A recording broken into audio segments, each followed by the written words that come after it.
আজকে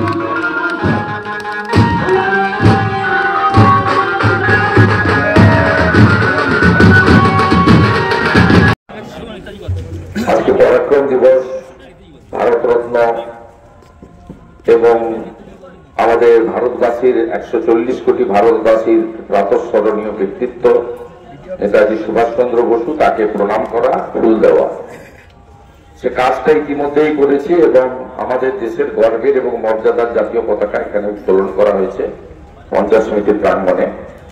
এটা আমার নতুন নয়, এক আধ বছর গ্যাপ বাদ যেতে পারে, কিন্তু অনেকবারই আমি কর্মসূচিতে এসেছি 2012 সাল থেকে অদ্যাবধি। আমি পুলিনবাবু সহ সমস্ত বর্ষিয়ার নেতৃত্ব এবং এই কমিটি যারা কর্ণধার, তারা দলমত নির্বিশেষে এই কর্মসূচিটা চালিয়ে আসছেন অনেকদিন ধরে। তাদের এই উদ্যোগকে আমি সাধুবাদ জানাই এবং কৃতজ্ঞতা জানাই, এবং প্রবীণ নাগরিকরা তাদের সীমাবদ্ধ ক্ষমতার মধ্যে ছোট্ট অথচ মহতি অনুষ্ঠান পঞ্চায়েত সমিতি কার্যালয়ের প্রাঙ্গণে করে আসছেন। এটা আমাদের কাছে, নতুন প্রজন্মের কাছে এটি শিক্ষণীয় যে আমাদের অগ্রজরা কিভাবে দেশপ্রেমিক বরেণ্য নেতৃবৃন্দ এবং জাতীয়তাবাদকে, রাষ্ট্রবাদকে কিভাবে তারা অক্ষয় অমর করে রাখার চেষ্টা করছেন, এটা আমাদের যুবক সম্প্রদায়ের কাছে যারা আছেন অনুকরণীয় বলে আমি মনে করি। এখানে পুরো পঞ্চায়েত সমিতির টিম, সভানেত্রী সহ কর্মাধ্যক্ষরা, কোদামবাড়ি সহ, বয়াল সহ একাধিক প্রধানবৃন্দ, জেলা পরিষদ সদস্যরা আছেন যারা নির্বাচিত প্রতিনিধি এবং মাতৃশক্তি। আমি সকলকে একযোগে আমার অন্তর থেকে শ্রদ্ধা জানাই, কারণ মায়েরা হচ্ছেন আমাদের আসল শক্তি। মা, বোন, দিদি, এদের প্রত্যেককে আমি বন্দন করি। এখানে বলার কিছু নেই। আমি সকালে রেড রোডের কর্মসূচিতে বর্ণাঢ্য শোভাযাত্রা করে মাল্যদান করেছি। আমার বিকেলে মহিষা দল, যেটা সতীশবাবু, সুশীল বাবুর কর্মক্ষেত্র, সেখানে বর্ণাঢ্য শোভাযাত্রা রয়েছে। আমি এখানে আমার যে মূল কাজ পুষ্পাঞ্জলি এবং জাতীয় পতাকা উত্তোলন, সেটা আমি করেছি।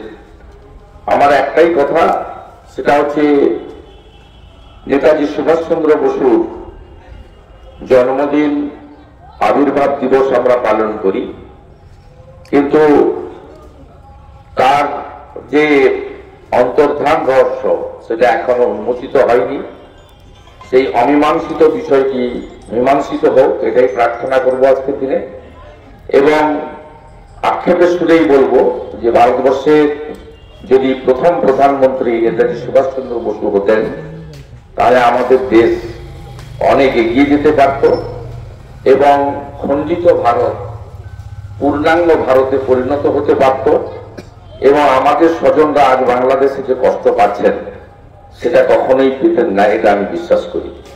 নেতাজি সুভাষচন্দ্র বসুর আদর্শ, দেশপ্রেম, রাষ্ট্রের প্রতি তার যে অকুতভয় চিত্তে লড়াই করার মানসিকতা, তাকে সকলে শ্রদ্ধা করুন, এটুকুই প্রার্থনা।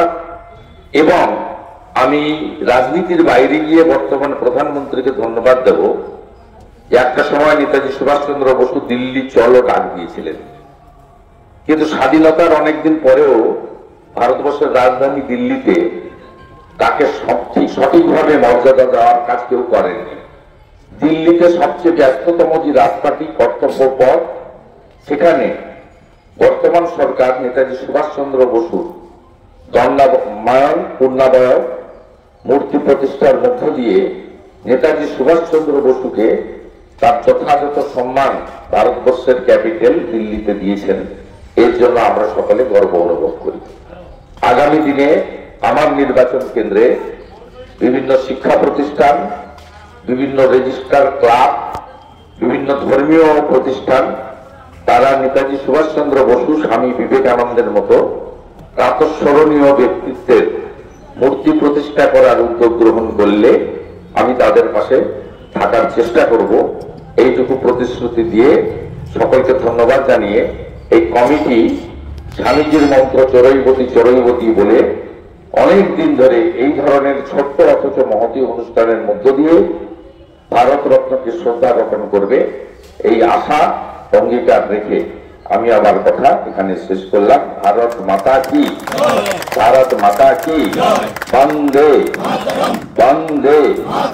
নেতাজি সুভাষ চন্দ্র বসু লহ প্রণাম, নেতাজি সুভাষ চন্দ্র বসু লহ প্রণাম, ভারত রত্ন লহ প্রণাম, ভারত রত্ন লহ প্রণাম। জয় হিন্দ।